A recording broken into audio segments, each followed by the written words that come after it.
नमस्ते सबैजनालाई म Pemba Sherpa originally from Solukhumbu so currently living in Kapan basically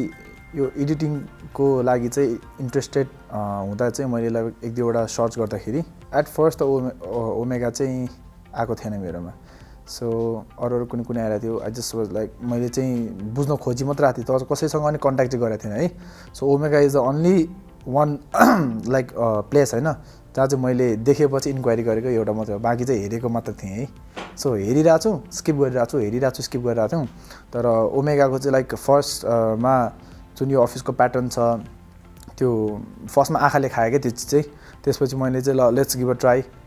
भन्ने हिसाबले चाहिँ मैले चाहिँ इन्क्वायरी गरेको थिएँ अनि इन्क्वायरी गरेको दिनमै मैले चाहिँ फिक्स गरेँ कि ओएफआईमै आएर नै आई लर्न दिस एडिटिङ को जति पनि छ सबै कुरा भनेर सो जनरली खासमा चाहिँ म लाइक मेरो सराउन्डमा चाहिँ मेरो फ्रेन्ड्सहरू छ जो चाहिँ यो एडिटिङ फिल्डहरूमा छ हैन so I have been to like आफ्नो एउटा साथीको अफिसमा हामी लाइक लङ टर्म बस्थे where they like do such kind of thing एडिटिङदेखि लिएर सुटहरू सबै गर्छ like I was part of the team तर मैले कहिले पनि एकदमै कोर मेम्बर भएर त्यसमा चाहिँ एफर्ट चाहिँ लगाइनँ सो अनि रिसेन्टली चाहिँ मलाई त्यसको इम्पोर्टेन्स फिल भयो एन्ड देन इम्पोर्टेन्स कतिखेर फिल भयो जब आफू पनि आफ्नो कम्पनीमा अलिक खट्दै गर्दाखेरि मान्छेलाई केही पिच गर्दैछौ तपाईँले कसैलाई भन्दाखेरि मैले एक फेर अब कोही एडिटरलाई यस्तो चाहियो भन्दाखेरि एक्सप्रेस गर्न नसकेको चाहिँ युल फिल इट हैन जब चाहिँ तपाईँ यहाँ आउनुभयो त्यसपछि युल नो इट तब म यहाँ आएँ त्यसपछि चाहिँ यो भिडियो चाहिँ अब मलाई कस्तो चाहिन्छ भिडियो हैन यो कुरा चाहिँ अहिले अलरेडी क्लियर भइसकेँ हैन प्लस हल्का फुल्का अब आफूले गर्न सक्ने पनि भइसकेँ so not just for my own कम्पनीको साइड हेल्पको लागि मात्रै अनि यसलाई चाहिँ म आफ्नो एउटा साइड हसलको रूपमा नै I want to carry on हैन so everything is going good so far अनि विथ अ गुड इन्भाइरोमेन्ट टिचर्सहरू पनि राम्रो हुनुहुन्छ यहाँनिर सो फ्रेन्ड इन्भाइरोमेन्टमा अनि त्यसपछि आएर एकअर्कालाई एप्रिसिएट गर्ने चाहिँ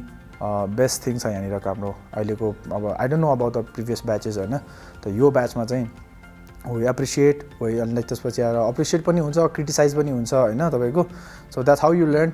त्यो चिज चाहिँ तपाईँले ओएफआईको इन्भाइरोमेन्टमा पाउनुहुन्छ plus there are not lots of स्टुडेन्ट्सहरू भन्नाले धेरै पनि छैन लिमिटेड छ and then you have plenty of time to learn अनि सिकेको कुरालाई प्र्याक्टिकली इन्भल्भ गराउनको लागि पनि you have a plenty of time that what makes OFI different than others I am a working person right now हैन काम गरेर आउँदाखेरि ढिलो हुँदाखेरि पनि यो teachers will help you to cover up the missed part के मेन चिज चाहिँ हैन मिस भएको पार्टहरू कभर अप गर्न चाहिँ सकिन्छ and not just only that एउटा मेन्टर हुँदाखेरि अलि सिकिन्छ भने then you have 3-4 mentors at the same time पहिलो कुरा चाहिँ तपाईँले निड भएको बेलामा सो राउन्डमा चाहिँ तपाईँसँग धेरै टिचर्सहरू मेन्टर्सहरू भइरहेको हुन्छ तपाईँलाई पर्सनली गाइड गर्नलाई मोर हेल्पफुल पनि छ यो कुरामा म चाहिँ आफ्नो ठाउँमा बिजी छु हैन आफ्नो एउटा सानो एउटा आफ्नो केही गर्दैछु हामी सो त्यो पनि काम भइरहेको हुन्छ सो म चाहिँ कस्तो सोच्छु भने you don't have to stick in like same thing हैन एउटै कुरामा गरिराख्नुपर्छ भन्ने छैन सो एउटा कुरामा तपाईँ स्टार्ट गर्नु देन यु फिक्स द्याट त्यो चिज चाहिँ एकदमै आफै रेगुलेट हुन सक्नु पऱ्यो जस्ट बाई यो सुपरभिजनमै हैन तपाईँ सधैँभरि बसिराख्नुपर्छ भन्ने जरुरी छैन त सो द्याट्स वाट आइएम अहिले फोकसिङ हैन आफ्नो काममा अलिकति एउटा रुट बनाउन मन लाग्छ त्यसपछि फेरि यो एडिटिङको पार्टलाई पनि I want to take it in my like side हसलको रूपमा एकदमै बेस्ट वेमा लानु मन छ सो यसले गर्दाखेरि चाहिँ मेरो पर्सनल्ली पनि आफ्नो एउटा हसलिङ भइरहेको हुन्छ प्लस मेरो आफ्नै कम्पनी छ हैन उसलाई पनि त्यो फिल्डमा पनि एकदमै युजफुल हुनेछ सो यो दुईटालाई मैले ह्यान्ड टु ह्यान्ड लानु कोसिस गर्नेछु मेरो चाहिँ हैन so and then not only that I want to create my own team regarding this एडिटिङको फिल्डमा हैन for those who are willing to join OFI or want to learn editing skills हैन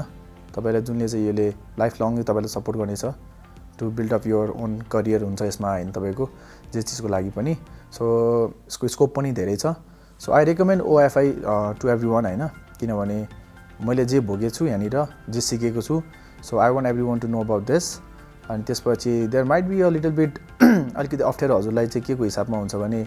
लोकेसनको लागि हुनसक्छ for example me myself I am from Kapan हैन म यहाँबाट 17 kilometre आउँछु बट द्याट्स माई डेडिकेसन हैन आउँछु म एनी आउँछु म जसरी भए पनि सो 2 मन्थ्सको लागि चाहिँ you have to leave something हैन अलिकति चाहिँ सेक्रिफाइस गर्नुपर्छ सेक्रिफाइस गरिसकेपछि तपाईँको केही कुरा सेक्रिफाइस गरेर आउनु भएको छ भने विदिन 2 मन्थ्सभित्रमा जे तपाईँले सिक्नुहुन्छ नि this you won't regret that's for sure अनि यही कुरालाई इन्ट्रेस्ट र आफ्नो प्यासन के छ हजुरको त्यसलाई चाहिँ पिक पोइन्टमा राखेर if you want to focus in editing हो भने चाहिँ I do recommend you to come to OFI and then rest you will know it by yourself. यो स्किल्स चाहिँ इट्स भेरी नेसेसरी सबैलाई। सो नलेजले मात्र पुग्दैन एभ्री टाइम। सो नलेज मात्र एजुकेसन मात्र तपाईँ कलेक्ट गरेर चाहिँ इट्स नट इनफ। सो मार्केटमा आउँदाखेरि यदि तपाईँसँग कोही मान्छे यस्तो छ जसलाई स्किल पनि आउँछ, like he is good in education सबै छ भने every one will prefer that person, right. So it's better to have more skills, life स्किल्सहरू जसले गर्दाखेरि चाहिँ तपाईँको करियर बिल्डिङमा हेल्प गर्छ। त्यसको लागि चाहिँ please do this is a one kind of यही गर्नुपर्छ भने चाहिँ I don't suggest, for like there are lots of other स्किल्सहरू, but this is a one of the most like important skills which has got a very wide scope. So and for that to ensure your skill, to uplift your skill, and OFI is there.